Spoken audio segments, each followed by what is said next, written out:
सप्तमोऽध्यायः। ॐ ध्यानं ध्यायेयं रत्नपीठे सुखकलपठितं श्रृण्वतीं श्यामलाङ्गीं न्यस्तैकाङ्ग्रीं सरोजे शशिशकलधरां वल्लकीं वादयन्तीं कल्लाराबद्धमालां नियमितविलसच्चोलिकां रक्तवस्त्रां मातङ्गीं शङ्खपात्रां मधुरमधुमदां चित्रकूटवा शिवालां ॐ ऋषिरुवाच शरणागतदीनार्थ परित्राणपरायणे सर्वस्यार्ति हरे देवी नारायणे नमोस्तुते। ॐ ऋषिरुवाच आज्ञप्तास्ते ततो दैत्या चण्डमुण्डपुरोगमा चतुरङ्गबलोपेता ययुरभ्युद्यता युधा ददृशुस्ते ततो देवीं ईषद्भासां व्यवस्थितां सिंहस्योपरि शैलेन्द्र शृङ्गे महति काञ्चने ते दृष्ट्वा तं समादातुम् उद्यमं चक्रुरुद्धिता आकृष्टचापाचिदरास् तथान्ये तत्समीपगा ततः कोपं चकारोच्चै अम्बिका तानरेन् प्रति कोपेन चास्या वदनम् वशीवर्णमभूत् तदा भ्रुकुटिकुटिला तस्या ललाटफलकादृतं काली करालवदना विनिष्क्रान्ता शिपासिनी विचित्र खट्वाङ्गधरा नरमाला विभूषण द्विपी चर्म परिधान शुष्कमां चाति भैरवा अति विस्तारवदना जिह्वालनभीषण निमग्ना रक्तनयना नादा पूरितदिङ्मुखा सावेगेनाभिपतिता घातयन्ति महासुरान् सैन्ये तत्र सुरारीणा अवक्ष्ययत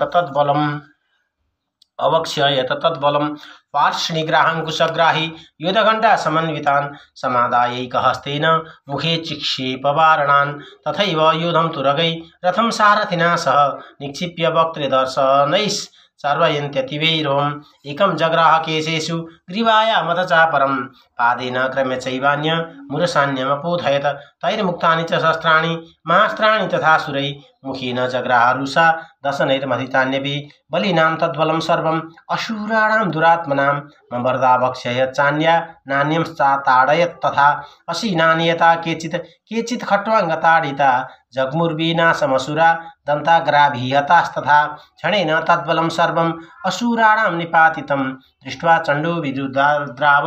तां कालीमतिभीषणां सरवर्षैर्भीमैर्भीमाक्षीं तां महासुर छादयामास चक्रैश्च मुण्डक्षिप्तैः सहस्रश तानि चक्राण्यनेकानि विषमानानि तन्मुखं बभूर्यथार्कबिम्बानि सुबहूनि घनोदरं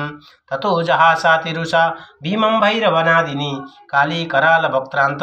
दुर्दर्श दशनोज्ज्वला उत्थाय च महासिंहं देवी चण्डमदावत गृहीत्वाकाशशेषेषु शिरस्तेनाशिना छिनत्